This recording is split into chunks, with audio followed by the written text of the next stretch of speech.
இந்த நாளுடைய தேவ செய்திக்கு தலைப்பு ஆவியானவரின் ஞான ஸ்நானத்தை நாம் ஊழியத்திற்காக நாட வேண்டும். The topic for today's message is we need to seek the baptism of the Holy Spirit to do His ministry.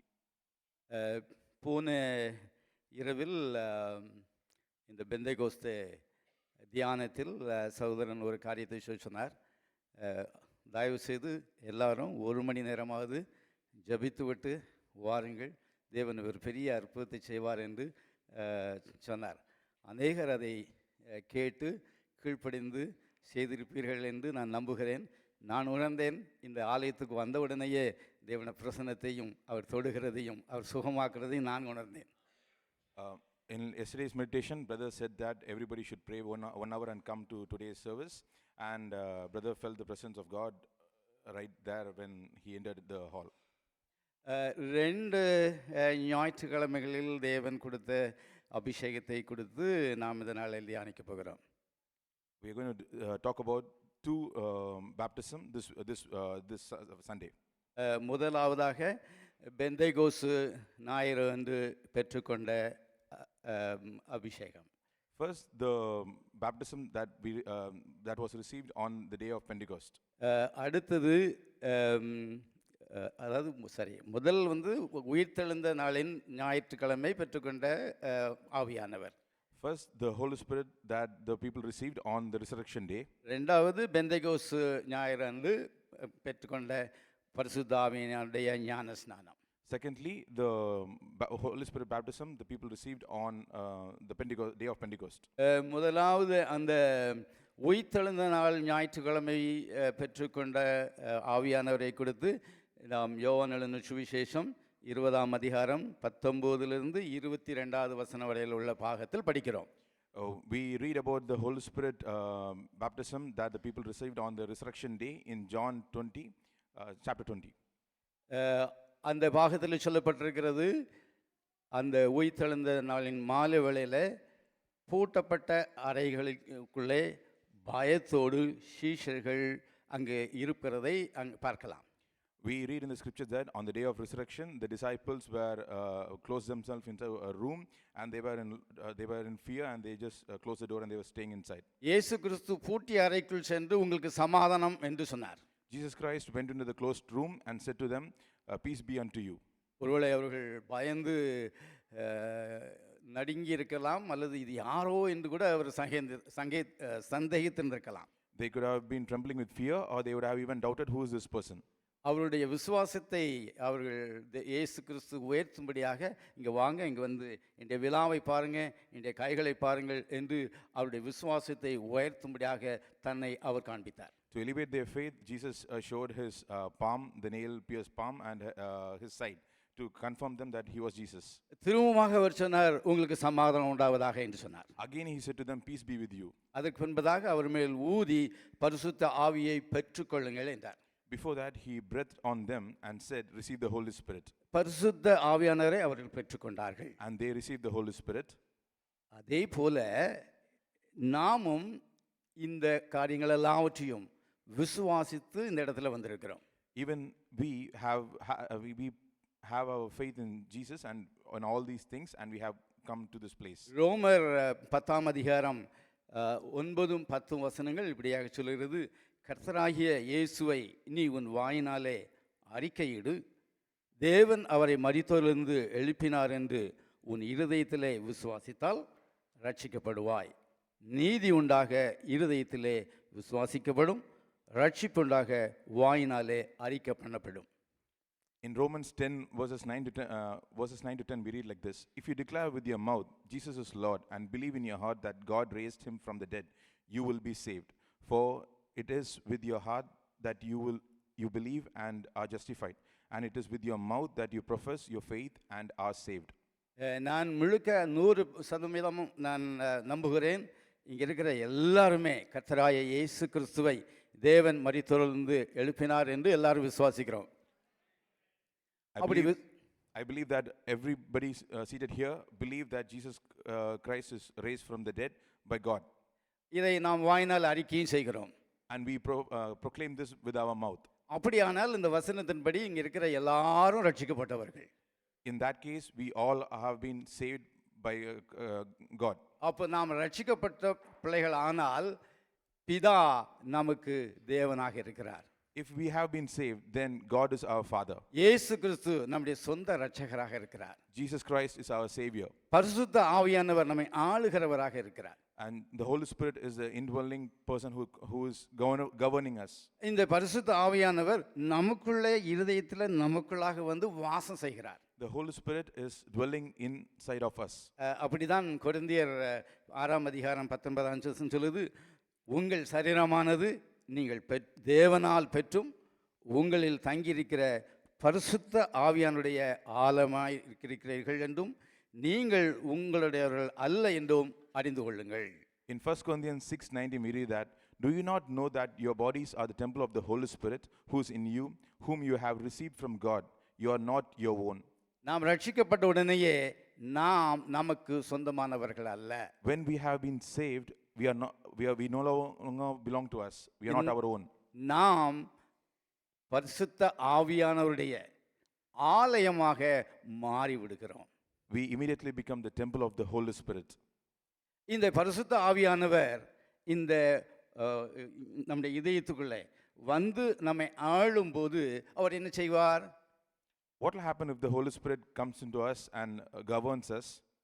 அந்த யோவான் எழுதின சுவிசேஷம் 16:13 சொல்லப்பட்டிருக்குது, சத்திய ஆவியாகிய அவர் வரும்போது சகல சத்தியத்துக்குள்ளும் உங்களை நடத்துவார் என்று சொல்லப்பட்டிருக்கிறது. In John 16:13 we read that, but when he, the Spirit of truth comes, he will guide you into all truth. சகல சத்தியத்துக்குள்ளும் என்று சொல்லுவோமானால் ஒன்று விடப்படலை, எல்லாவற்றிற்கும் அவர் நமக்கு போதிப்பார். When it says all truth, it means that he will lead us into all truth. Nothing will be spared. Everything he will lead us into. நம்முடைய வாழ்க்கைக்கு வேண்டிய எல்லா காரியங்களையும் அவர் நடத்துவார். He will lead us he'll lead us in everything that we need in our life. நம்முடைய ஆவிக்குரிய ஜீவியத்துக்கு எல்லாவற்றையும் அவர் நடத்துவார். He will lead us in every spiritual ways. அவர் ஆவியானவர் நமக்குள்ள இருந்து நமக்கு முன்கூட்டி அல்லது அடுத்த நாளோ எப்பொழுதோ என்ன நடக்க போகிறது, அதை எப்படி நீங்கள் சந்திக்க வேண்டும், எப்படி பொறுமையாக இருக்க வேண்டும், எப்படி கிறிஸ்துவை மேன்மைப்படுத்த வேண்டும் என்பதையும் கூட அவர் சொல்லிக் கொடுப்பார். The Holy Spirit, the indwelling Holy Spirit will tell us what is going to come and how we have to handle the situation and how to be calm and quiet and composed in hard situations. அவைகள் எல்லாவற்றையும் நாம் தாங்கிக் கொள்ளும்படியாக சரியானபடி அதை கையாளும்படியான பலத்தையும் ஞானத்தையும் அவர் தருகிற ஆவியானவர். And he will give us the endurance and he will give us the wisdom to handle the situation very in the right way. அவர் வசனத்தை அழகாக போதிக்கிறவர். He will explain, he will reveal the words to us clearly. நாம் புரிந்து கொள்ளும்படியாக அவர் செய்கிறவர். He will explain to us in a way that we can understand. நாம் உணர்ந்து கொள்ளும்படியாக அவர் செய்வார். He will explain to us so that we will understand the core of the verse. அவர் எச்சரிக்கிற தேவன் வசனத்தின் மூலமாக. He's a God who warns through his words. அவர் அழகாக சொல்வார், இதை செய்யாதே இதை செய் என்று சொல்வார். He will tell us gently what we have to do and what we should not do. இதை செய்தால் இது ஏற்படும் என்னும் அதையும் சொல்வார். He will also say that if we do something and what will happen, what is the outcome of it. சரியான வசனத்தை சரியான நேரத்தில் சரியான நபருக்கு சொல்கிறவர் தேவாவியானவர்.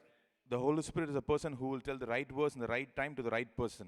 சரியான வசனத்தை காண்பித்து நான் பலவீனமாக இருக்கும்போது அவர் என்னை பலப்படுத்துவார். He will show us the right verse and he will comfort us in our hard times. நான் சோர்ந்து போய் இருக்கும்போது அவர் என்னை தேற்றுவார். When we are sad, when we are depressed, he will comfort us. எல்லாவற்றையும் அவர் சொந்தமாக செய்கிறது அல்ல, சொந்தமாக சொல்கிறதும் அல்ல. And he doesn't say or do everything on his own. இயேசு கிறிஸ்துவில் என்ன பார்க்கிறாரோ பரிசுத்த ஆவியானவர் அதை தான் நமக்கு சொல்லிக் கொடுப்பார். Whatever the Holy Spirit sees in Jesus, that is exactly what he will show us. நான் சொன்ன பாகத்தில் நாம் வாசிப்போமானால் பிதாவுக்குள்ளது எல்லாம் எனக்குள்ளது என்று சொல்கிறார் இயேசு கிறிஸ்து. In the passage we read that whatever belongs to the Father belongs to me. That's what Jesus says.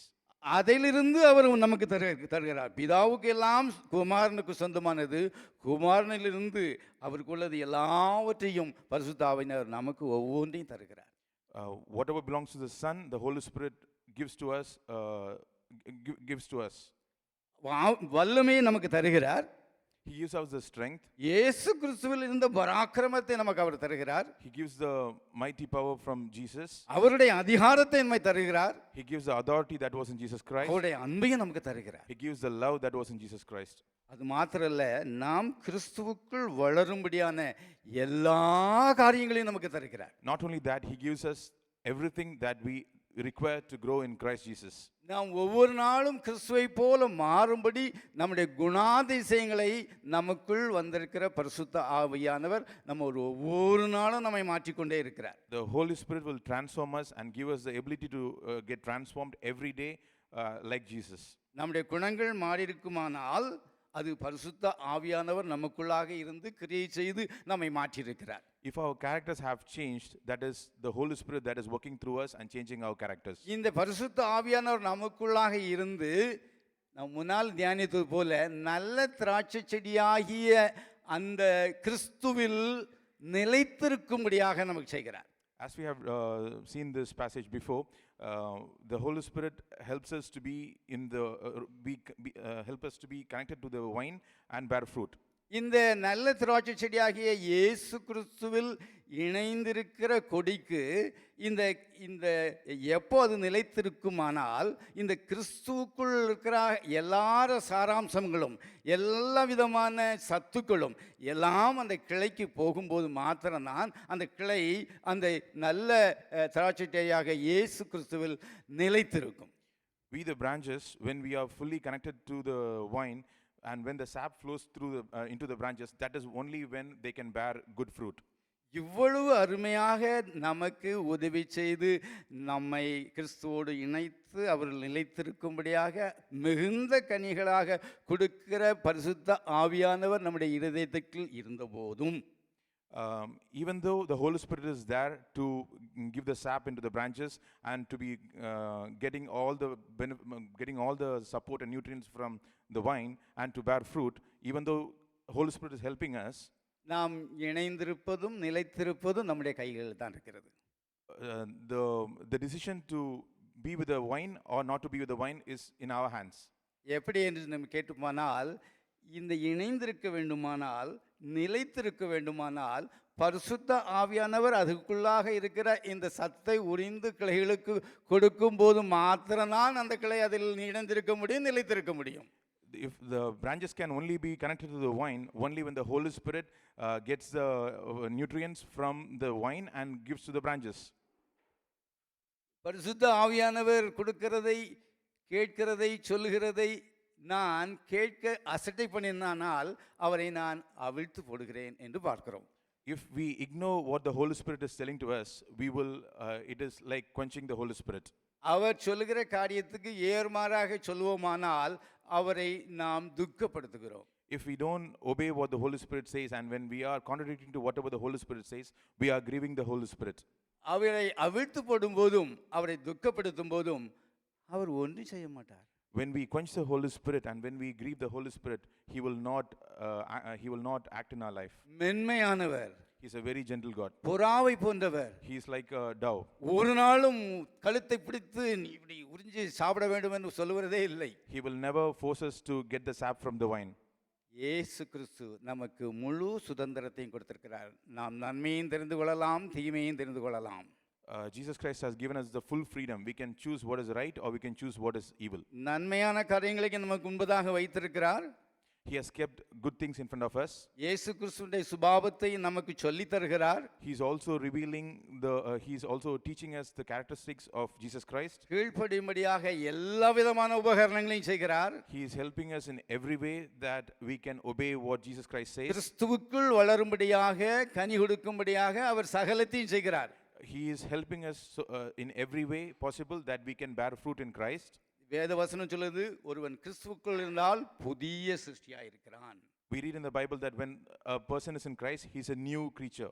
பழையவைகள் எல்லாம் ஒளிந்து போயின. The old has gone away. எல்லாம் புதிதாயின. Everything is new. என்னில் புதிய காரியங்கள் இல்லை என்றால் நான் அவரை அசட்டை பண்ணுகிறேன் அல்லது துக்கப்படுத்துகிறேன் என்பதுதான் வெளிச்சம். If there is nothing new in my life, then I am grieving the Holy Spirit or I am ignoring the Holy Spirit. That is the truth. இந்த காரியங்கள் எல்லாம் இந்த பரிசுத்த ஆவியானவர் நமக்குள் வந்து செய்கிற எல்லா காரியங்கள். All these things are the things that the Holy Spirit comes into us and He does. அடுத்த காரியத்தை பார்ப்போம். அது பெந்தகோஸ்தே ஞாயிறு அன்று ஊற்றப்பட்ட பரிசுத்த ஆவியானுடைய ஞான ஸ்நானம். Secondly, we will see the baptism of the Holy Spirit that the people received on the day of Pentecost. இயேசு கிறிஸ்து அழகாக சீஷர்களிடத்திலே பரமேறுவதற்கு முன்பதாக ஒரு 40 நாள் அவர் அங்கேயே சுற்றி திரிந்து அவர்களை தைரியப்படுத்தினார். Jesus, before ascending to heaven, He was in this world for 40 days. அவர் அழகாக சொன்னார், நீங்கள் எருசலேம் விட்டு போகாமல் இங்கே தரித்திருங்கள், பிதாவினால் உங்களுக்கு சொல்லப்பட்ட வாக்குத்தத்தம் நிறைவேற பெற்றுக்கொள்ளும்படியாக நீங்கள் காத்திருங்கள் என்று சொன்னார். Jesus said after the resurrection that the disciples have to stay in Jerusalem and wait for the Lord and to receive the Holy Spirit. அவர்கள் அதுக்கு கீழ்ப்படிந்து 120 பேர் மேலறையில் அவர்கள் காத்திருக்கும் போது ஒருமனப்பட்டவர்களாக இருக்கும்போது அந்த நாளில் அந்த பெந்தெகோஸ்தே 50வது நாளில் பரிசுத்த ஆவியானுடைய ஞானஸ்நானம் அவங்க கூடியிருந்த அனைவருக்கும் கொடுக்கப்பட்டது. When the disciples waited and inside the room around 120 people, they all received the baptism of the Holy Spirit. ஆனால் அதுவரையில் இந்த பரிசுத்த ஆவியானவரை பெற்றுக்கொண்ட இந்த சீஷர்கள் போய் பிரபலமாக ஊழியம் செய்யவில்லை. Till that day, the disciples who received the Holy Spirit did not go out and do any ministry. ஆனால் பெந்தெகோஸ்தே நாளில் பெற்றுக்கொண்ட அந்த பரிசுத்த ஆவியானுடைய ஞான ஸ்நானத்தை பெற்றுக்கொண்ட போது அவர்கள் பலனடைந்து உலகம் முழுவதும் சாட்சிகளாக வல்லமையோடு தேவனுடைய நாமத்தை உயர்த்தினதை நாம் பார்க்கலாம். But when they received the baptism of the Holy Spirit on the day of Pentecost, we see that they went throughout the world and they did mighty ministries for God. நாம் எல்லாரும் அவருக்கு ஊழியம் செய்ய வேண்டும் என்பதுதான் அவருடைய சித்தம். We all should do God's ministry. That is God's plan for us in our life. அவருடைய ஊழியத்தை செய்வதற்கு பிரதானமான வேண்டிய இந்த பரிசுத்த ஆவியானுடைய ஞான ஸ்நானத்தை அவர் நமக்கு கொடுத்திருக்கிறார். The main and the prime thing that we need for doing the ministry is the baptism of the Holy Spirit, and God has given that to us. அந்த பரிசுத்த ஆவியானுடைய அபிஷேகம் அல்லது ஞான ஸ்நானம் இல்லாதபடி செய்கிற ஊழியம் எல்லாம் அது அவ்வளவு பிரயோஜனமாக இருக்காது. When whatever ministry is being done without the baptism of the Holy Spirit, it will not be effective.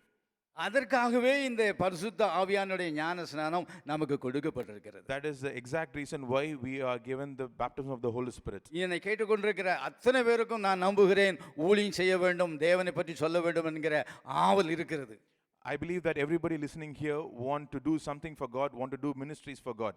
அந்த ஊழியத்தை செய்வதற்கு, ஸ்திரம்பட செய்வதற்கு, பயனுள்ளதாக செய்வதற்கு இந்த பரிசுத்த ஆவியானுடைய ஞான ஸ்நானம் மிகவும் மிகவும் அவசியமானது. But to do the ministry effectively, this baptism of the Holy Spirit is very, very mandatory. ஒருவேளை இந்த இடத்துல இருக்கிற ஒரு 80% இந்த பரிசுத்த ஆவியானுடைய ஞான ஸ்நானத்தை பெற்றவர்களாக நம்ம உட்கார்ந்திருக்கிறோம். Maybe around 80% of the people sitting here would have received the baptism of the Holy Spirit. ஆனால் என்னுடைய கேள்வி என்னென்றால், எத்தனை பேர் அனுதினமும் இந்த அனுபவத்தில் இருக்கிறோம்? But the question is that how many of you are being in this experience every single day? பரிசுத்த ஆவியானவர் பெற்றுக்கொள்வதும் முக்கியம், அதே போல பரிசுத்த ஆவியானுடைய ஞான ஸ்நானத்தில் தினந்தோறும் வழிநடத்தப்படுவதும் மிகவும் அவசியம். Receiving the Holy Spirit is important. In the same way, being led by the Holy Spirit every single day is very important. ஒருவேளை நான் 80% தான் சொன்னேன், அப்போ 20% எங்கெல்லாம் விட்டுட்டீங்களா பிரதர்ன்னு கேட்காதீங்க. Don't worry about the balance 20%. நீங்களும் பெற்றிருக்கலாம். You can also receive the baptism of the Holy Spirit. இன்றைக்கே பெற்றுக்கொள்ளலாம். You can receive it today itself. இப்பொழுதே பெற்றுக்கொள்ளலாம். You can receive now itself. இந்த பரிசுத்த நீங்கள் பெற்றுக்கொண்ட, ரட்சிக்கப்பட்ட உடனேயே பெற்றுக்கொண்ட இந்த பரிசுத்த ஆவியானவர் இந்த பரிசுத்த ஆவியானுடைய ஞானஸ்நானத்தை பெற்றுக்கொள்வதற்கும் ஒவ்வொரு நாளும் ஒவ்வொருவரையும் நடத்துகிறார். The Holy Spirit that we received when we got saved is the same Holy Spirit that leads us to receive the baptism of the Holy Spirit every single day. நாம் ஏசாயா 44ல வாசிக்கிறோம், தாகவன் உள்ளவன் மேல் தண்ணீரை ஊற்றுவேன் என்று சொல்லி இருக்கிறார். In Isaiah 44 we read that he pours out his spirit on the people who are thirsty. அந்த பரிசுத்த ஆவியானவருடைய ஞான ஸ்நானத்தை பெற்றுக்கொள்வதற்கு வேதம் நமக்கு சொல்கிற ஒரே கண்டிஷன், தாகம் இருந்தால் அவனுக்கு ஊற்றப்படும். The only condition that is required to receive the baptism of the Holy Spirit is being thirsty. ஒருவேளை நான் சொல்லலாம், பிரதர் எனக்கு தாகம் இல்லாமலே இருக்குது. Maybe we can say, God, maybe we would say, brother, am I not eager, or am I not thirsty for the Holy Spirit? எங்கெல்லாம் போறேனோ அங்கெல்லாம் பரிசுத்த ஆவியை எனக்கு ஊற்றுங்கன்னு தான் சொல்கிறேன், எனக்கு இன்னும் கிடைக்கல பிரதர்ன்னு சொல்லலாம். Wherever I go, I just ask God to baptize me with the Holy Spirit, but I have not received it. எனக்கு ஒரு வசனம் ஞாபகம் வந்தது, மானானது நீரோடைகளை வாஞ்சித்து கதறுவது போல கர்த்தாவே உம்மை நோக்கி என் ஆத்துமா கதறுகிறது என்று சங்கீதக்காரன் அப்படியாக அவனுடைய தாகத்தை சொல்கிறான். We read in Psalms that as the deer panteth for the water, my heart longs for you, Lord. Like that, we'll have to be in that state. இந்த ஆலயத்திலேயே இந்த தாகத்தை குறித்து பிரசங்கம் பண்ணும்போது சொன்ன வார்த்தைகள் இந்த காதுகளில் இன்னும் துணித்து கொண்டிருக்கிறது. Brother still remembers the messages that was preached about the Holy Spirit. இந்த மான்கள் இந்த டெசர்ட்டில் இருக்கிற மான்களுக்கு தண்ணீர் அநேகமாக கிடைக்கிறது இல்லை. The பாலைவன okay the deer that is in the desert will not have enough water most of the time. தாகம் எடுத்து விட்டால் அது தாகத்தை தீர்க்குவதற்கு அது அங்கும் இங்கும் இந்த பிளைன் போகிறது போல அங்கிங்கும் ஓடுமா. When it is thirsty, it will run here and there to find water. எங்கேயாவது கொஞ்சம் தண்ணி கிடைக்காதா இந்த தாகத்தை தீர்த்து கொள்வதற்கென்று அவ்வளவு வாஞ்சையோடு தன் உயிரை காப்பாற்றுவதற்காக அது ஓடும் என்று சொல்கிறார்கள். It will desperately run for a source of water to quench its thirst. நாமும் இந்த உலகத்தில், இந்த பாவமான உலகத்தில் காக்கப்பட வேண்டுமானால், எல்லா சத்துருவாண்டிய பிடிகளுக்கும் காக்கப்பட வேண்டுமானால் இந்த பரிசுத்த ஆவியானுடைய ஞான ஸ்நானம் வேணும். அதை பெற்றுக்கொள்ள வேண்டும் என்று, அப்படி என்னை காத்துக்கொள்வதற்கு வேணும் என்று நான் அவ்வளவு தாகம் உள்ளவனாக இருக்கும்போது அப்படியே பரிசுத்த ஆவியானுடைய அந்த ஞான ஸ்நானம் ஊற்றப்படுகிறது. Similarly, when we are desperate and when we are running for as the deer for the filling of the Holy Spirit, for sure, and to escape from all the evil things from this world, for sure God will fill us with the Holy Spirit. இப்பொழுது இந்த மெசேஜை கேட்டுக்கொண்டிருக்கிற ஒவ்வொருவருக்கும் அந்த தாகம் இருக்குமானால் நிச்சயமாக நீ அந்த பரிசுத்த ஆவியானவர் உங்கள் மேல் ஊற்றிக்கொண்டிருக்கிறார். Even now, when you have the thirst at this moment of time, the Holy Spirit will, God will fill you with the Holy Spirit. அடுத்தபடியாக இந்த பரிசுத்த ஆவியானவர் யார் கொடுக்கிறார்னால் இயேசு கிறிஸ்து தான் அந்த பரிசுத்த ஆவியானவர். இந்த பரிசுத்த ஆவியானவருடைய ஞான ஸ்நானத்தை கொடுக்கிறார்.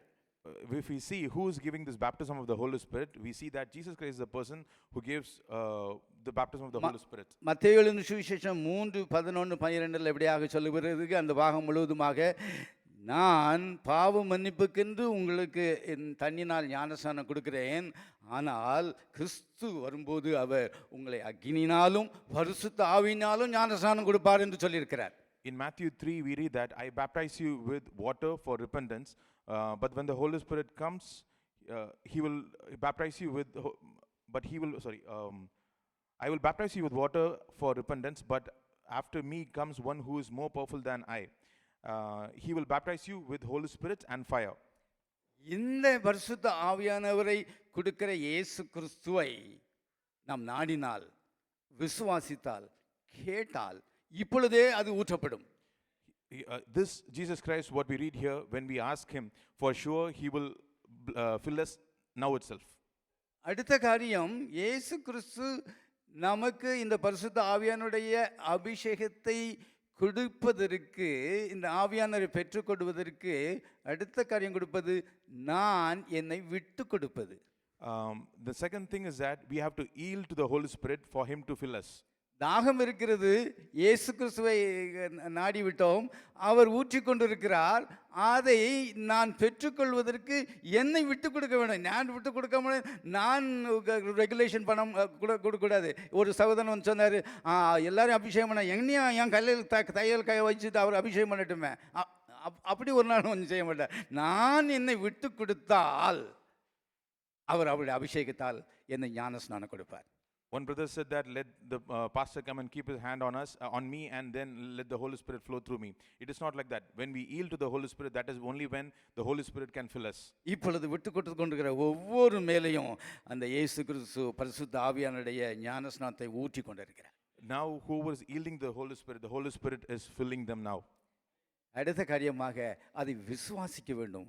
தேவன் கிருபையாக இறங்கி பரிசுத்த ஆவியானுடைய ஞான ஸ்நானத்தை எனக்கு கொடுத்திருக்கிறார் என்று நான் விசுவாசிக்கும் போது அதை நான் பெற்று அதை மகிழ்ச்சி அடைந்து அதை நான் பயன்படுத்த முடியும். When you have the faith that God has given you the Holy Spirit, and when you have faith in that, then you can enjoy the benefits of it.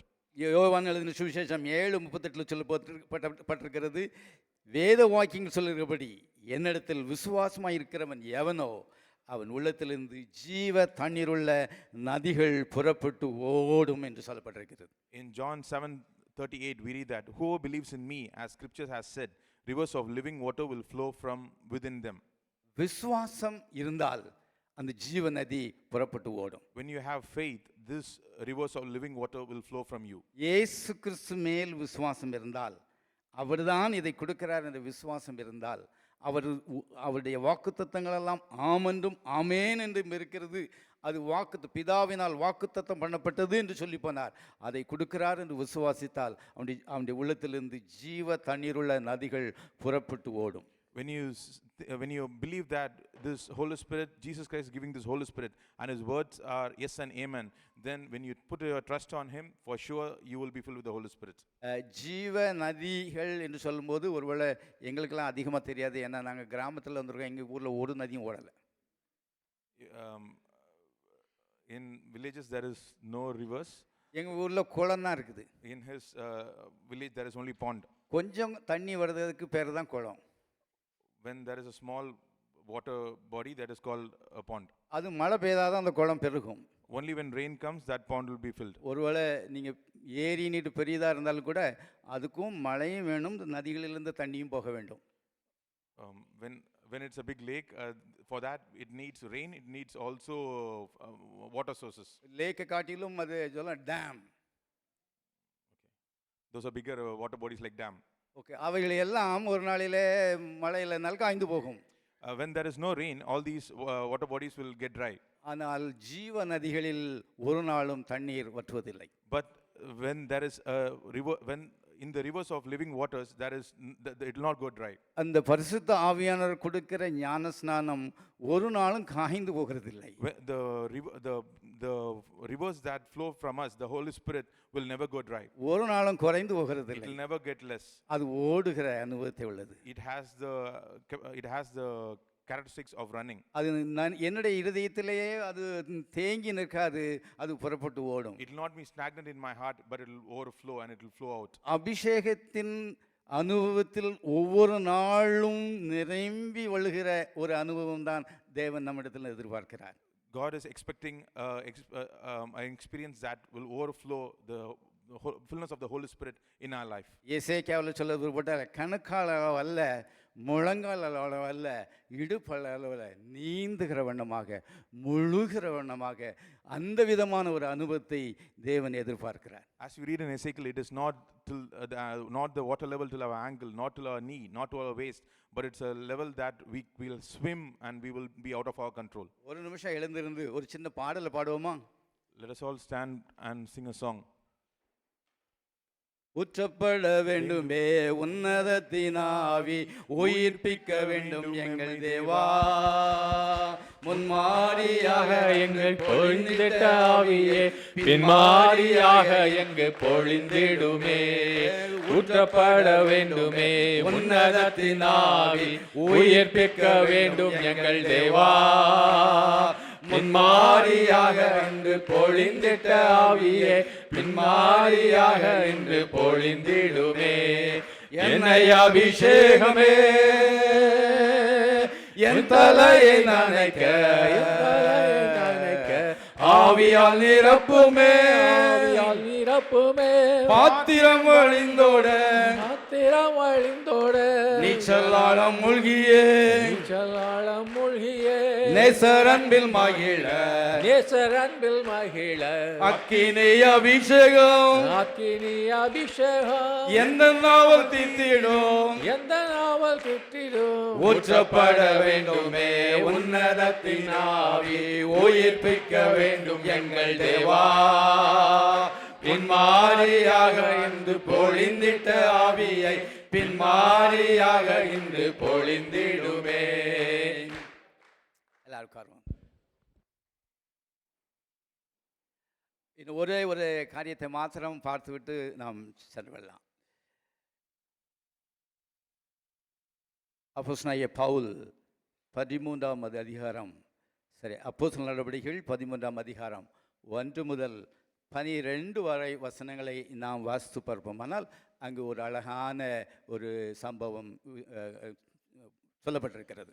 When we read in Acts chapter 13 from 1 to 12, we see an incident recorded there.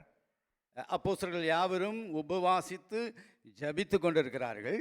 All the apostles are fasting and they are praying. பரிசுத்த ஆவியானவருடைய ஏவுதலினால் பவுலையும் பர்னபாவையும் அவர்கள் ஊழியத்துக்கென்று அவர்கள் பிடித்தெடுக்கப்படுகிறார்கள். As they were told by the Holy Spirit, they are setting apart Saul and Barnabas for the ministry of God's work. அந்தியோகியாவில் இந்த ஊழியத்தை அவர்கள் ஆரம்பிக்கிறார்கள். They are starting the ministry in Antioch. Salome என்ற ஒரு பட்டணத்தில் அவர்கள் வந்தபோது அங்கே பர்யேசு என்ற ஒரு மாயவித்தக்காரனை பார்க்கிறார்கள். When they reached a place called Salamis, they see a person called Bar Jesus, and he's a sorcerer and a false prophet. இந்த பர்யேசு என்கிறவன் அங்கே உள்ள ஒரு செர்கியூ பவுல் என்ற ஒரு நல்ல அதிபதி, அவனை அவன் பற்றி கொண்டிருக்கிறான், அவனோடு சேர்ந்து இருக்கிறான். அவன் if we see this person Bar Jesus, he is actually with another person called Sergius Paulus. இப்படி இவன் எப்படிப்பட்ட மனுஷனா இருக்கிறானால் அவன் மாயவித்தைக்காரனும் கள்ள தீர்க்கதரிசியுமாக இருக்கிறான். This person called Bar Jesus is a sorcerer and a false prophet. அவன் செய்த வேலை என்னென்னால், இந்த நல்ல அதிபதியாகிய செர்கியூ பவுல் சுவிசேஷத்தை கேட்கும்படியாக மிகவும் ஆர்வமாக இருந்ததை அவன் அவர்களிருந்து பிரித்தெடுக்கும்படியாக அவன் எல்லா காரியங்களையும் அவன் செய்தான். This leader Sergius Paulus was a very good man, and but this Bar Jesus was stopping him from hearing the good news in every circumstances. இந்த பரிசுத்த ஆவியானுடைய ஞான ஸ்நானத்தை பெற்ற பவுலும் பர்னபாவும் அந்த இடத்துல பரிசுத்த ஆவியினால் நிரப்பப்பட்டவராக அவர்கள் இந்த பர்யேசுடைய குணத்தை அறிந்து அவளை கடிந்து கொள்வதை பார்க்கலாம். எப்படி கடிந்து கொள்ளனா, எல்லா கபடமும் எல்லா பொல்லாங்கு நிறைந்தவனே என்று கூப்பிடார்கள். அது மாத்திரல்ல, பிசாசின் மகனே, நீதிக்கெல்லாம் பகஞ்சனே, கர்த்தருடைய செம்மையான வழியை புரட்டுவதில் ஓய மாட்டாயோ என்று அவர்கள் கடிந்து கொள்வதை பார்க்கலாம். But when Paul and Barnabas came across this person called Sergius Paulus, they knew in their spirit that he wants to know the scriptures, but Bar Jesus is stopping him from listening. Then immediately Paul rebuked him, saying, "You are a child of the devil, enemy of everything that is not right. You are full of all kinds of deceit and trickery." அவர்கள் ஆவியானவருடைய ஏவுதினால் அவர்கள் சொன்னது, நீ சில காலத்துக்கு சூரியனை பார்க்க மாட்டாய் என்று அவர்கள் அங்கு ஒரு எச்சரிப்பை கொடுத்ததை பார்க்கலாம். Immediately we see that when Paul rebuked him, he said, "You will not see sunlight for quite some time." அப்படியே அவர்கள் அந்தகாரமாகிவிட்டது, அவனுடைய பார்வை போய்விட்டது. Immediately his eyes were blind and he couldn't see. இதை பார்த்த அந்த நல்ல அதிபதியாகிய செர்கியூ பவுல் கர்த்தர் மேல் விசுவாசம் வைத்தான். When Sergius Paulus saw this, he put his faith on Jesus and he believed in him. ஊழியம் செய்வதற்கு வல்லமை மிகவும் தேவை. To do ministry, we need power. நாம் ஊழியம் செய்யும்போது அதை அபத்தமாக்கும்படியாக, தடை செய்யும்படியாக இந்த பொல்லாத ஆவிகள் இந்த உலகத்தில் அதிகமாக இருக்கிறது. When we do ministry, there are a lot of evil forces that will obstruct us from doing God's ministry. ஒருவேளை நம்முடைய இருதயத்தில் வரும், நான் போய் ஊழியம் செய்ய தான் செய்கிறேன், சுவிசேஷம் சொல்லுகிறேன், அங்கே போகிறேன், இங்கே போகிறேன், ஒன்றும் நடக்க மாட்டேங்குது என்று சொல்வோமானால் அதற்கு பின்பதாக இந்த விதமான ஆவிகள் அவைகளை கெடுப்பதினால் மாத்திரமே நாம் செய்கிற ஊழியங்கள் எஃபெக்டிவாக இல்லாமல் இருக்கிறது. We might say that I'm going and doing a lot of ministry, but I don't see the fruits of it. That is because such kind of evil and dark forces are acting in the back, and they are stopping the good news from reaching the person. ஒருவேளை நாம் நினைக்கலாம் நம்முடைய இதயத்தில், நான் பரிசுத்த ஆவியானுடைய ஞானஸ்நானத்தை பெற்றிருக்கிறேன், நான் ஊழியம் போகிறேன், ஏன் என் நடக்கவில்லை என்று சொல்ல கேட்கலாம் ஒருவேளை. We might say that I have received the Holy Spirit, I have the baptism of the Holy Spirit, but why this is not happening? ஒரு நாளில் இந்த பரிசுத்த ஆவியானுடைய அபிஷேகத்தை பெற்றுக்கொண்ட அந்த அப்போஸ்தலர்கள் அப்படியே இருக்கவில்லை. அவர்கள் ஒவ்வொரு நாளும் அங்கே வந்து உபவாசம் இருந்தார்கள், ஜெபித்தார்கள், அந்த பரிசுத்த ஆவியானுடைய ஞானஸ்நானத்துக்குள்ளாக ஒவ்வொரு நாளும் கடந்து சென்றார்கள். We see that the disciples, when after they received the Holy Spirit, they didn't stop at it. They were continuously fasting and praying, and they were renewing their spirit, and they were in constant connection with the Holy Spirit. அந்த விதமான அனுபவத்தை தான் தேவன் நம்மிடத்தில் எதிர்பார்க்கிறார். That is the same experience God is expecting from us all. ஒருவேளை சிலர் சொல்கிறாங்க, இல்லை காலை வேலைக்கு புறப்படுறதுக்கு தான் கரெக்டாக இருக்குன்னு சொல்கிறாங்க. Many of us can say we have very little time and it is sufficient only to get ready to work. ஈவினிங்கில் வந்தால் கடைக்கு போகிறதுக்கு தான் டைம் இருக்குது, வேறு ஒன்றுக்கும் டைம் கிடையாது. In the evening we don't have any other time other than going to the shops. வயசாகிடுச்சு, இது வாக்கிங் போகலன்னா ப்ரெஷர் கொடுது, அதனால வாக்கிங் போய் தான் ஆகணும்னு சொல்கிறாங்க. Now I am old, I have to go for walking or I can't sustain. Sorry, நான் எதையும் சொல்லலை. மனுஷர்கள் எனக்குள்ள காரியத்தை நான் சொல்கிறேன், வேறு யாருக்கும். Brother is telling about himself. Okay, எஃபெக்டிவாக எனக்கு நான் செய்ய வேண்டுமானால் நான் நிச்சயமாக நான் வெறுமனே பிரசங்கம் பண்ணிக்கிட்டு போகிறதுல பிரயோஜனம் இல்லை. நான் அனுதினமும் நான் அந்த பரிசுத்த ஆவியானுடைய ஞானஸ்நானத்துக்குள்ளாக போகும்போது அவருடைய பாதத்தில் இருக்கிற சந்தோஷத்துக்கும் மகிழ்ச்சிக்கும் எல்லையே இல்லை, அதையும் நான் அனுபவித்திருக்கிறேன். There is no point in simply giving a message without effectiveness, but when being in the spirit of filled with the Spirit of God and being in His presence, I can see the difference in the message and the ministry I do. நாம் ஒவ்வொரு நாளும் இதை அனுபவித்து பார்ப்போம். முழுவதுமாக இந்த பரிசுத்த ஆவியானுடைய ஞானஸ்நானில் மூழ்கி நாம் போவோம். நாம் ஊழியத்துக்கு எதிராக வருகிற எல்லா அசுத்த ஆவிகளையும் இயேசு நாமத்தினாலே நிர்மூலமாக்கி போடும்படியான வல்லமையை தேவன் ஒவ்வொருவருக்கும் கொடுக்கிறார். Let us all be filled by the Holy Spirit and let us go and do God's ministry and let us crush down all the evil forces and forces that are acting against us. அந்த ஞானஸ்நானத்துக்குள்ள இருக்கும்போது குடும்பங்களை அலக்களிக்கிற ஆவிகளை தேவன் உடனே கடிந்து அப்புறப்படுவார். When we are filled by the Holy Spirit, God will cast away all the confusion spirit, all the spirit that is creating chaos, and he'll set us free. வேலையில் இருக்கிற சகல விதமான பொறாமையின் ஆவிகளை இயேசு அப்பொழுதே அகற்றி விடுவார். He will remove all the jealousy spirit that is acting in our workplace. ஆவியில நடத்தப்படும் போது சரீரத்தில் கொண்டு வருகிற பலவீன ஆவிகளை அப்பொழுதே அந்த பரிசுத்த ஆவியின் அபிஷேகம் உடனே அகற்றிவிடும். God will heal us from all the weakness that is coming in our life and that is stopping our progress. பலவீனம் வருகிறது போல தோன்றினால் அப்பொழுதே ஆவியானவர் சொல்வார், என்னை பலப்படுத்துகிற கிறிஸ்துவினாலே எல்லாவற்றையும் செய்ய எனக்கு பலன் உண்டு என்று அவர் சொல்லுகிற சத்தத்தை கேட்கலாம். When you see there is something that is stopping you or making you weak, immediately the Holy Spirit will prompt you, I can do everything through Him who strengthens me. சரீரத்தில் இச்சைகளை கொண்டு வருகிற இச்சையின் ஆவிகளை அந்த நேரமே பரிசுத்த ஆவியானவர் விரட்டி அடிக்கிறதை நாம் பார்க்க முடியும். When the spirit of lust comes, He will immediately cast it out. பரிசுத்த வாழ்க்கையை கெடுக்கிற, பரிசுத்த வாழ்க்கையை அவிழ்த்து போடுகிற ஒவ்வொரு ஜீவனத்தின் பெருமையையும் தேவன் அதுக்கு எதிர்த்து நிற்கிறார். ஆவியானவரை துரத்துகிறார் ஒவ்வொரு நாளும். Whatever things that come that spoils our holiness, that connects stops us from connecting with God, He will demolish it. ஒவ்வொரு நாளும் நான் அபிஷேகத்தில் இருக்கும்போது ஊழியம் பெருகும். Each and every day when we are filled by the Holy Spirit, our ministries will grow. ஒவ்வொரு நாளும் நான் நீந்தி போகிற அனுபவத்தில் இருக்கும்போது சபை வளரும். Every day when I'm when I'm able to swim in the Holy Spirit, my ministry will grow. நான் ஒவ்வொரு நாளும் இந்த அபிஷேகத்துக்குள்ளாக நான் மூழ்கி இருக்கும்போது தேவனுடைய ராஜ்யம் மேன்மைப்படும். When I am fully immersed in the Spirit of God, God's kingdom will be glorified. ஒவ்வொரு நாளும் நான் இந்த அனுபவத்தில் போகும்போது தேவனுடைய மெய்யான சமாதானம் ஒவ்வொருடைய இருதயத்தையும் அதை ஆளுகிறதை பார்க்கலாம். Every day when I am in the baptism of the Holy Spirit, I can see the peace of God filling everything that I do. ஒருவேளை நீங்க நினைக்கலாம், பிரதர் அப்படி இருந்து விட்டால் உபத்திரமே இருக்காதா? Maybe we might think when we are fully immersed in the Holy Spirit, we will not have any trouble. உபத்திரம் இருக்கும். For sure there will be trouble. அழகாக வேதம் சொல்கிறது, வருகிற மேன்மைக்கு இவைகளெல்லாம் சமமானவைகள் அல்ல, இவைகளெல்லாம் லேசாக விலகி போகிறவைகள். This is nothing compared to the coming glory that we are going to have. இதை அழகாக இந்த ரோமர் 12ஆம் அதிகாரத்தில் சொல்லப்பட்டிருக்குது. நாம் அப்படியாக அந்த அனுபவத்தில் செல்லும்போது தேவனுடைய நன்மையும் பிரியமும் பரிபூர்ண சித்தத்தை அறிகிற அறிவினால் நம்முடைய இருதயம் மாறி நாம் மறுரூபமாக்கப்படுகிறோம். We see in Romans 12, we read that when we have this experience, we will be transformed and we will be doing that is pleasing in God's will and that is perfect.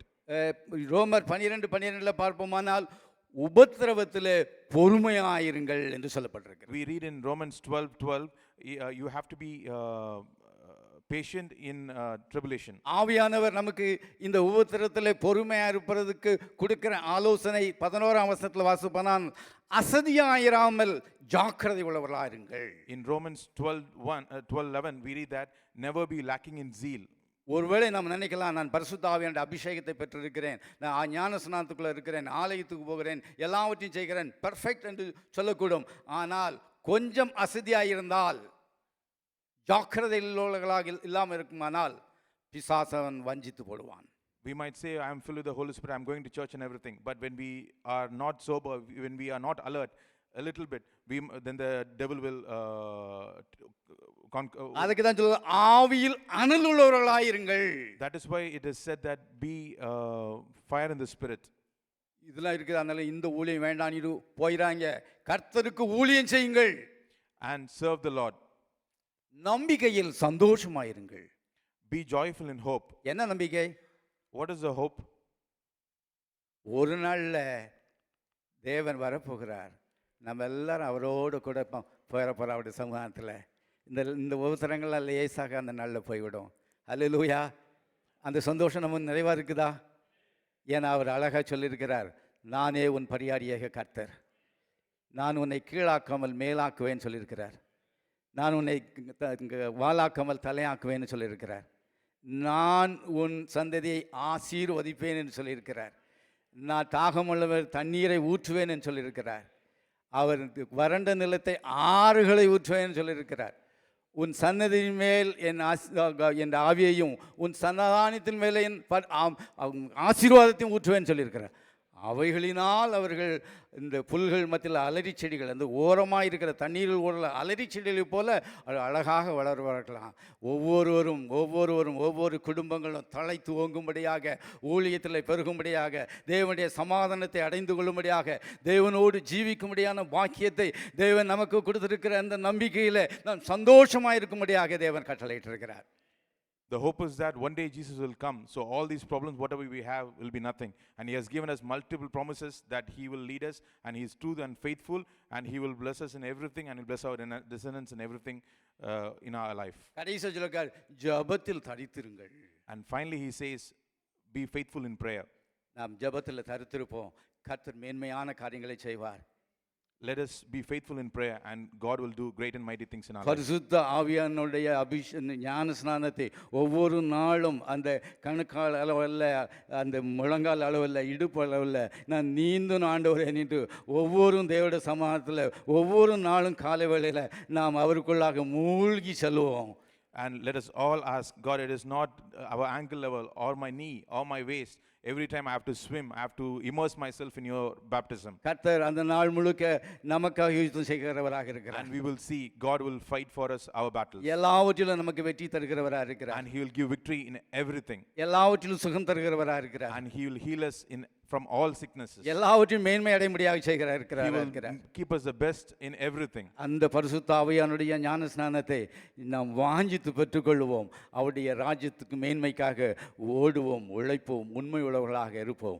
அவரை வரும்போது சந்தோஷமாக ஏற்றுக்கொள்ளும்படியான பாக்கியத்தை சபை அனைவருக்கும் நமக்கும் தருவாராக. ஆமேன். Let us eagerly long for this baptism of the Holy Spirit so that we can do His ministry effectively and run for Him effectively, and let Him give us the privilege to be in His baptism of the Holy Spirit every time, and let God bless our church.